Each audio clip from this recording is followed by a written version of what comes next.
안녕하세요. 코치원 플러스 박상용입니다. 치료센터에 사실상 다니는 아이들 크게 분류를 하자면 자폐 성향이 강하고 사회성이 부족한 집단이 있을 거고요. 상당히 이제 지능적으로 큰 문제가 있어서 사실 이제 여러 가지 이제 장애 진단을 받은 그러한 이제 지적 장애를 가진 아이들이 집단이 있을 거고요.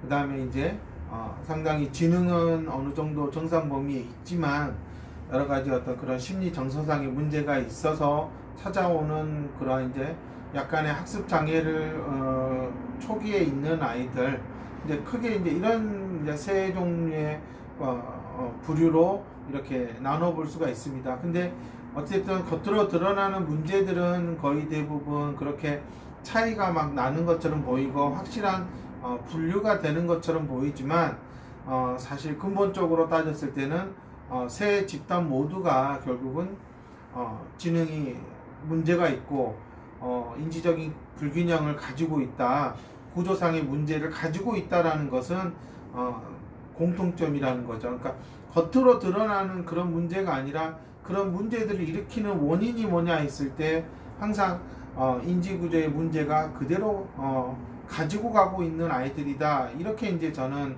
보고 있는 거예요.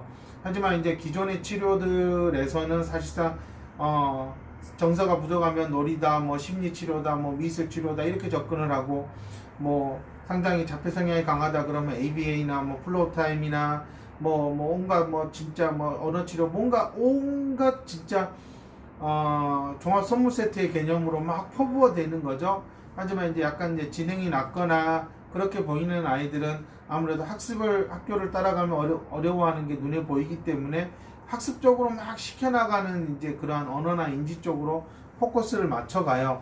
근데 이렇게 막 뭔가를 지지고 볶고 막 뭔가 하는 것 같은데 딱 초등학교에 들어가 보면 엄마들이 멘붕이 오는 거죠. 그동안 뭘 했나 라는 거예요.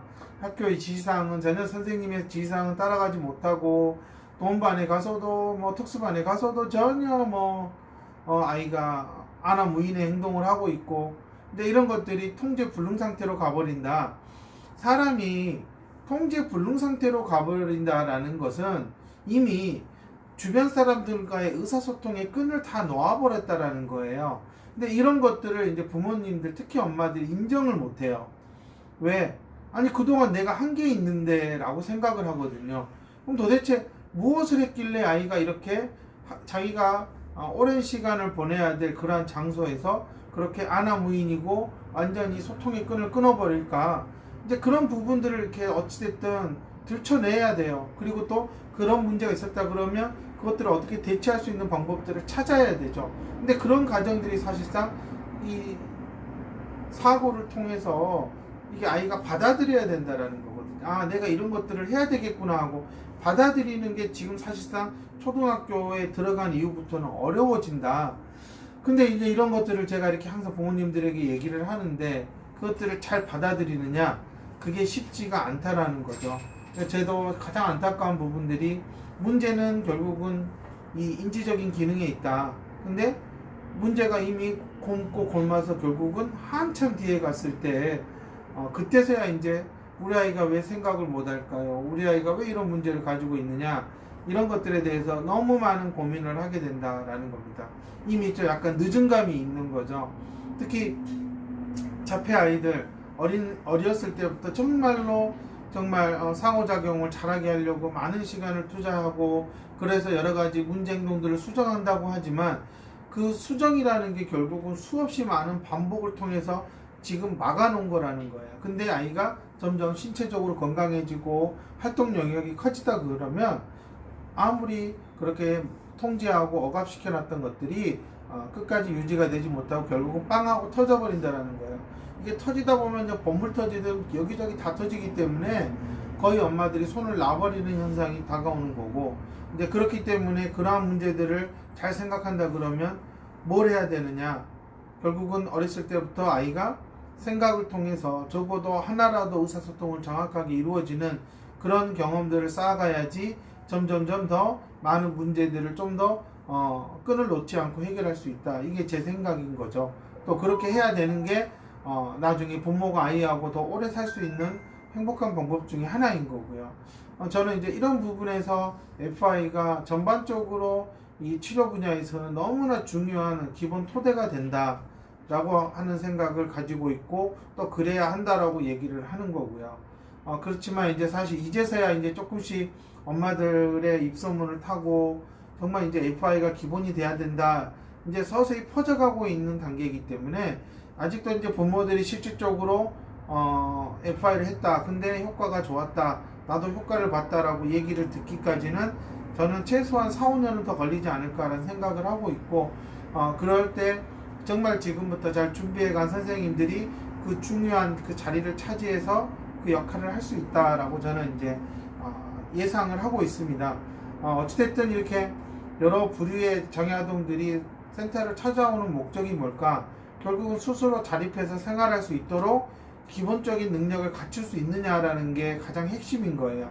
근데 이런 얘기들을 사실상 지금 다니는 치료센터 원장들이나 치료사들이 가볍게 얘기하지 아주 깊이 있게 얘기를 할 수가 없죠. 왜냐, 이게 지금 당장 급한 불 꺼달라고 하는 것만 있는데 그것만 꺼주지 굳이 장기적으로 내려봐야 되느냐 하는 이제 그런 생각을 가진 치료사들이 많고요. 실질적으로 그것을 과연 책임지고 갈 수 있느냐 했을 때 너무나 많은 역량이 필요하고 시스템이 필요하다. 근데 그것들을 다 갖추기가 어렵기 때문에 지금은 급한 불 꺼줄 수밖에 없는 현실이다라는 거예요. 특히 어렸을 때 가장 취약하게 나타나는 게 사회성의 부족, 또래랑 어울리지 못한다. 이제 그것들을 단지 그런 인간관계 측면에서만 보면은 이 아이는 잠깐 어울리고 하는 그런 선에서 머물 수밖에 없다. 그렇다면 그 아이가 친구들과 의사소통이 이루어지고 또 친구들이 어떤 것을 좋아하고 무엇을 하는지를 제대로 보려면 결국은 이 아이가 가지고 있는 본래의 잠재적인 능력, 그리고 가장 기본적인 그런 인지 능력, 이런 것들이 필수적으로 먼저 다져져 가야 되는 과정이 필요하지, 너무 어렸을 때 친구랑 어울리지 못한다고 해서 그것들 강제적으로 만들고 막 놀게만 푸시를 하면 결코 이 아이는 얻을 수 있는 경험이 별로 없고 결국은 따라가는 습관을 가질 수밖에 없다라는 게 제가 가장 이제 기존 치료들을 받고 온 아이들을 봤을 때 안타까움인 거예요. 어떻게 보면 그 아이들이 막무가내로 일방적으로 행동을 하는 이유는 너무나 일방향적인 그런 치료들을 오래 받아왔다라는 거죠. 그게 이제 사실 부모들이 나중에 깨닫는 그런 이제 후회죠, 후회. 저는 이제 이런 측면에서 어쨌든 FI가 알려지고 있고 또 그것들을 통해서 효과를 보는 아이들이 조금씩 나타나고 있다는 건 아주 긍정적인 측면이지만, 이미 오랜 기간 동안 잘못된 치료를 받아서 시간을 이렇게 허비한 아이들이 단기간에 효과를 보는 것은 현실적으로 불가능하기 때문에 제가 이 동영상을 통해서 말씀드리는 것은 좀 더 시간을 두고 기다려야 된다. 그렇지 않으면 참 어렵다 라는 부분이에요. 그리고 현재 많은 아이들이 인지적인 기능이 상당히 많이 좀 결핍되어 있고 구조상 손상된 아이들이 늘어나고 있는 시점에서 그거를 3년, 4년, 5년 이렇게 끌어갈 수 있는 것은 현실적으로 참 어렵다. 그러니까 그런 부분들을 잘 고려해서 잘 찾으셔서 좀 장기적으로 계획을 잘 세웠으면 하는 게 제 바람입니다.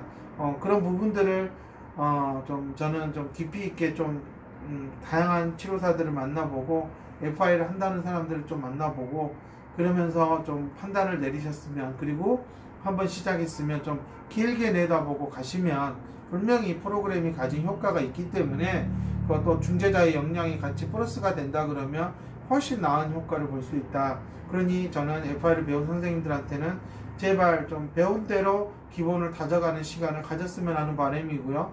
제발 밖에서 엉뚱한 짓 좀 하지 말아라.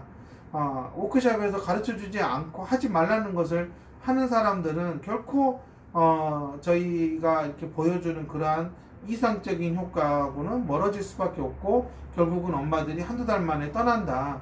이제 이런 것들을 제가 그렇게 강조하고 얘기를 하지만 뭐 치료사도 원장도 사람인지라 나가면 자기 멋대로 하고 또 그렇게 할 수 있는 거예요. 하지만 진정 FI를 믿고 찾아오는 부모들한테는 배워서 가르쳐 줄 수 있는, 보여줄 수 있는 능력이 아니라 그냥 얼렁뚱땅 대충 해서 어느 정도 프로그램이 가진 효과가 보여주는 그 정도밖에 안 된다면 과연 FI를 하는 이유가 있을까?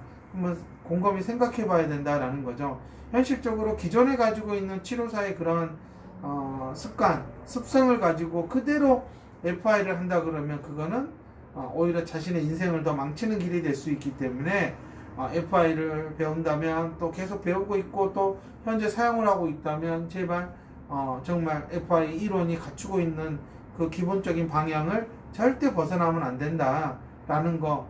그리고 이제 처음 중재를 경험했다면 내가 중재를 하는 것도 쉽지 않다는 것을 솔직하게 인정하고 천천히 해나가야지 자신이 그동안 쌓은 경력에 그냥 숟가락 하나 얹어서 FI 전문가로 행세하는 것은 정말 애타게 찾아서 온 장애아동 가정을 정말 불행하게 만드는 길이다라는 것을 꼭 명심했으면 합니다.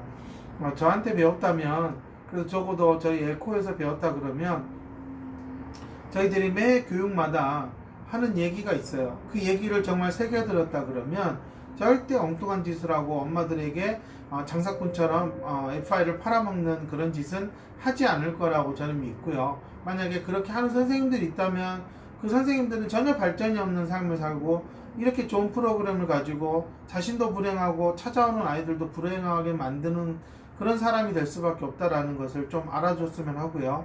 어머님들은 소문 듣고 왔는데 왜 당장 안 되느냐? 그거는 그동안 해왔던 많은 문제들이 단기간에 고쳐지기는 어렵기 때문에 절대로 그것은 불가능하다라는 것을 제가 이렇게 말씀을 드려도 막상 가면 몇 개월 안에 왜 안 되냐 이렇게 하는 엄마들이 너무 많다라는 겁니다. 이것은 FI가 처음부터 추구했던 방향은 아니고 그렇게 될 거라고 얘기하는 것은 분명히 잘못된 원장과 치료사들이 장사꾼 속셈으로 하는 짓이지 저희 협회나 어디에서도 워크숍에서도 그런 식으로 장사일하는 가르치지 않았기 때문에 정말로 궁금하면 한번 와서 워크숍을 들어보시면 될 것 같고요.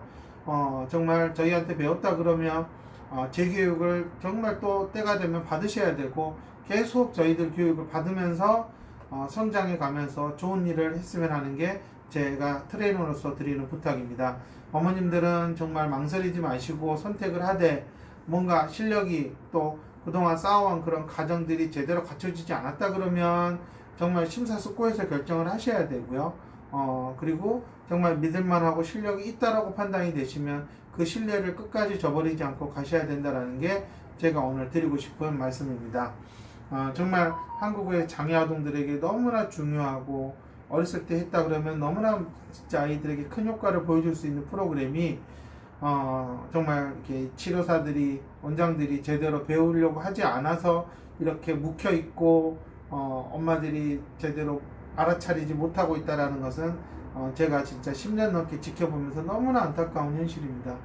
이런 것들이 서서히 깨지고 있기 때문에 이제 이렇게 꽁꽁 얼었던 얼음이 깨지고 있다 그러면 분명히 이제 서서히 확산이 될 거라고 믿고요. 그때 정말 잘하는 선생님들이 찾아오는 부모들에게 큰 희망을 줄 수 있었으면 하는 게 제 바람입니다.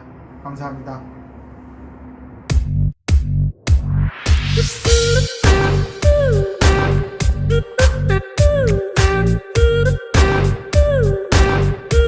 Thank you.